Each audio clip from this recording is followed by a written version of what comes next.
I'm re-recording this video because I posted one about this topic yesterday and I realized I got a key piece of information wrong and I didn't want to leave it up and I wanted to correct it, so I'm re-recording it.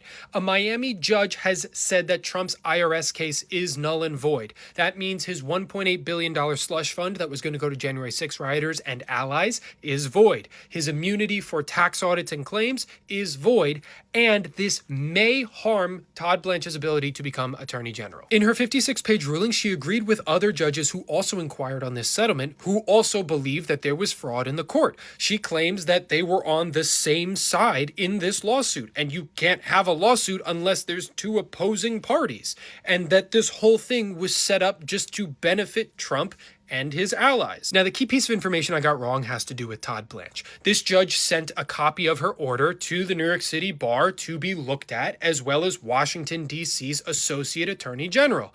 And if they find that he did violate ethics and rules because he was involved in this IRS case, he could lose his law license. I said in the previous video that that would disqualify him from being an Attorney General. It does not. It could potentially disqualify him by giving congressional people and politicians an out to vote no on him, but there is no legal authority that says you have to have a law license to be an attorney general. And why this is such a big deal to happen now in this week is because Todd Blanche is having his hearing confirmation on July 15th and 16th to become the permanent attorney general. It's important I reiterate that because Todd Blanche could still become the attorney general just without a law license, and therefore he just wouldn't be able to represent himself in court as a lawyer. But that being said, this judge has still voided Trump's $1.8 billion slush fund that was previously blocked by a Virginia judge, but this now completely removes it, whereas that block could have potentially been overturned, and has stopped Trump's immunity for tax audits and claims.